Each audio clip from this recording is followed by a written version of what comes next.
भाई जो गुरु वचन पे डट गए, कट गए फंद। सतगुरुदेव की जय। बंदी छोड़ कबीर साहिब जी की जय। बंदी छोड़ गरीबदास जी महाराज जी की जय। स्वामी राम देवानंद जी गुरु महाराज जी की जय हो। बंदी छोड़ सतगुरु रामपाल जी भगवान की जय हो। सर्व भक्तों की जय। धर्मी पुरुषों की जय। श्री काशी धाम की जय। श्री सुडानी धाम की जय। श्री क्रोथा धाम की जय। श्री बरवाड़ा धाम की जय। भाई और बहनों, हर बार आपको सूचित करना पड़ेगा, बताना पड़ेगा, हम भगत भाई बहनों ने केवल एकमात्र जयकारा अपने पूज्य गुरुदेव भगवान का ही लगाना है। आपने इस संदेश में सुना, सभी जयकारे गुरुदेव भगवान ने लगाए हैं। एकमात्र जयकारा गुरुदेव अपने भक्तों के लिए छोड़ते हैं जब उनके खुद के नाम का जयकारा लगाने का समय आता है। यानी हम भगत भाई बहन केवल एक ही जयकारा लगाते हैं, बंदी छोड़ सतगुरु रामपाल जी भगवान की जय। बाकी सभी जयकारे आप कोई भी सत्संग उठा के देख लो, तीनों समय की आरती उठा के देख लो, सारे जयकारे गुरुदेव भगवान लगाते हैं। केवल एकमात्र जयकारा स्वयं का वे अपने भक्तों के लिए छोड़ते हैं। तो ये नियम है भक्ति मार्ग का। भक्ति पर सफल होने के लिए भगत ने केवल एकमात्र अपने गुरुदेव भगवान का ही जयकारा लगाना होता है। हमने ना तो गरीबदास जी का जयकारा लगाना, ना दादा गुरु जी का लगाना, ना पंडित चिदानंद जी का लगाना, ना अन्य किसी महापुरुष का जयकारा लगाना। गुरुदेव कहते हैं, एक कै साधे सब सदें, सब साधे सब जाय, माली सींचे मूलकू, फले फूले अघाय। तो हमने इन बातों का विशेष तौर पर ध्यान रखना है। और दंडवत प्रणाम एकमात्र अपने गुरु को। हमने अपने गुरुदेव भगवान और उनकी फोटो के अलावा किसी को भी दंडवत प्रणाम नहीं करना है। ना गरीबदास जी को, ना पंडित चिदानंद जी की फोटो को, ना दादा गुरु की फोटो को, ना अन्य किसी को नहीं करना। जब गुरुदेव भगवान ने हमें अपने माता पिता के चरण छूने से भी मना कर दिया, यानी चरण केवल अपने गुरु के छूने हैं, अपने गुरु के अलावा किसी के नहीं। चरण छूने का मतलब है दंडवत करना, प्रणाम करना, उसकी पूजा करना। तो हमने अपने घर पर और दरबार में जहां पर हम दंडवत करते हैं, वहां सामने भी हमने केवल अपने गुरु का ही फोटो रखना है। हमने अपने दरबार साहिब में अपने गुरु के अलावा किसी और का फोटो नहीं रखना। ना अपने किसी परिवार के मरे हुए व्यक्ति का, ना किसी अन्य देवी देवता का, ना ही पंडित चिदानंद जी की, ना गरीबदास जी की, ना दाढ़ी मूछ वाले नकली कबीर की, किसी की फोटो नहीं रखनी। हमने अपने घर पर ही नहीं रखनी है। ठीक है, गुरुदेव की जो पुस्तकें हैं, उन पुस्तकों में यदि अन्य महापुरुषों की फोटो हैं तो वो फोटो उसमें पड़ी रहेंगी, हमें कोई दिक्कत नहीं है। हमारा जो मंत्र कार्ड है उसमें देवी देवताओं की फोटो है, हमें कोई दिक्कत नहीं है। हमारी आस्था बिल्कुल भी अन्य किसी भी महापुरुष में नहीं होनी चाहिए। और अपने दरबार में तो विशेषकर हमने अपने गुरुजी के अलावा अन्य किसी की फोटो रखनी ही नहीं है। क्योंकि एक सत्संग में गुरुदेव भगवान ने हमें बिल्कुल स्पष्ट करके बताया हुआ है कि जो पतिव्रता स्त्री होती है, पतिव्रता, वो अपने बटुए में, वो अपने परस में एकमात्र अपने पति का ही फोटो रखती है, केवल अपने पति का ही फोटो। अब पति कौन है हमारा? कबीर परमात्मा। कबीर परमात्मा कौन है? सतगुरु रामपाल जी भगवान।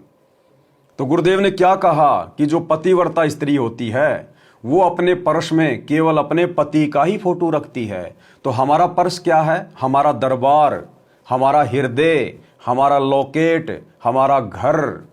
हमने केवल अपने गुरु की फोटो रखनी है, क्योंकि हमारा गुरु ही हमारा परमात्मा है। तो पूज्य गुरुदेव जी हमें क्या कह रहे हैं सत्संग में, सुनिएगा। रही बात फोटो रखने की, जैसे आप एक पति भर्ता स्त्री होती है, वो अपने पर्स में केवल अपने पति का ही फोटो रख सकती है, दूसरे का नहीं। बाकी अनादरणीय नहीं है, अन्य भी है, सबको प्रणाम करें। अगर कहीं फोटो लगे हैं तो दूसरी बात हो, फोटो दूसरी बात है। लेकिन जहां पूजा स्थल हो वहां पर आप अपने मालिक के अतिरिक्त अगर किसी का फोटो रखते हो तो आपके हृदय में पतिव्रता तो नहीं है, वो नहीं है आपके अंदर तो वो पतिव्रतापन नहीं होने से भगवान रुष्ट होगा। तो इसलिए हमने अपने पूजा स्थल पर केवल अपने ही उस पति का यानी कबीर जी का, परमेश्वर का, मालिक का फोटो ही रखना है। बाकी रही बात के तो स्पष्ट कर दिया है जो गुरुदेव सच्चे भगवान मिलते ने। हैं, बिल्कुल हृदय से पुकार करती है, उनको तुरंत लाभ मिलेगा, आज ही मिलेगा। और कुछ इसी हैं बेचारी डुप्लीकेट सी, हाँ भी ना। तो गुरुदेव भगवान ने बिल्कुल स्पष्ट कर दिया है कि जो पतिव्रता औरत होगी, जो पतिव्रता स्त्री होगी, वो अपने दरबार में केवल अपने पति का ही फोटो रखेगी। अब गुरुदेव भगवान स्वयं को तो कबीर परमात्मा कह नहीं सकते, उनकी मजबूरी है, इसलिए गुरुदेव ने स्पष्ट कर दिया कि केवल अपने एक मालिक का, केवल कबीर भगवान का। अब वो मालिक कौन है हमारा, कबीर भगवान कौन है हमारा, अब ये तो आप और हमने विचार करना पड़ेगा। हमें जिसने ज्ञान दिया, हमें जिसने उपदेश दिया, जिसने हमें सत्संग सुनाए, जिसने हमारे 100 कार्य सफल किए, जो हमारे हर प्रकार के कष्टों को, दुखों को हर रहा है, जो हमारी प्रार्थना सुन रहा है, जिसकी हम भक्ति कर रहे हैं, वही तो है हमारा एकमात्र मालिक, हमारा कबीर भगवान, सतगुरु रामपाल जी, यही है एकमात्र कबीर परमात्मा। तो जो पतिव्रता आत्मा होगी, और पतिव्रता आत्मा ही परमेश्वर को प्राप्त कर सकती है, मोक्ष प्राप्त कर सकती है। इसलिए हमने यदि इसी जन्म में, कलयुग की बिचली पीढ़ी में सतगुरुदेव भगवान के रहते सहते पूर्ण मोक्ष प्राप्त करना है, तो हमने अपने घर पर, अपने दरबार में, अपने लॉकेट में केवल अपने गुरुदेव का ही फोटो रखना है। अन्य जितने भी फोटो हैं, आप उन सबको घर से बाहर निकाल दीजिएगा। गुरु गोविंद की फोटो जो नाम दीक्षा के समय दी जाती है, उसको हटा दीजिएगा, जिसमें दाढ़ी मूछ वाले नकली कबीर की फोटो ऊपर है और गुरु जी की फोटो नीचे है, उसको हटा दीजिएगा। उस फोटो को घी लगाकर शवा कर दीजिएगा। हमें उस फोटो की आवश्यकता नहीं है, केवल अपने गुरु की एकमात्र फोटो और कोई नहीं। एक सादे सब सदै, सब सादे सब जाए, माली सींचे मूल को, फले फूले अघाए। तो 3 चीजें हम भगत भाई बहनों ने गांठ बांध लेनी है। सबसे पहला, एकमात्र जयकारा अपने गुरु जी का। हमारे गुरु जी का वास्तविक नाम है कबीर। तो बंदी छोड़ कबीर साहिब की जय, या फिर बंदी छोड़ सतगुरु रामपाल जी भगवान की जय, केवल यही जयकारा। और बंदी छोड़ कबीर साहिब का जयकारा बोलते समय हमारे दिमाग में वो दाढ़ी मूछ वाली फोटो नहीं आनी चाहिए, हमारे गुरुदेव भगवान की मूर्त आनी चाहिए, क्योंकि हमारे गुरुदेव का वैदिक नाम है कबीर देव। दूसरा, दंडोत प्रणाम केवल अपने गुरु जी को और किसी को नहीं।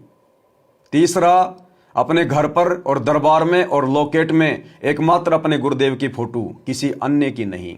अन्यथा आप जी पतिव्रता पद पर नहीं माने जाएंगे और आप कभी भी अपने गुरुदेव के हृदय में या उनके चरणों में जगह नहीं बना पाएंगे। भाई जो गुरु बचन पे डट के, कट गे फंद 84 के, कट गे फंद 84 के, कट गे फंद 84 के।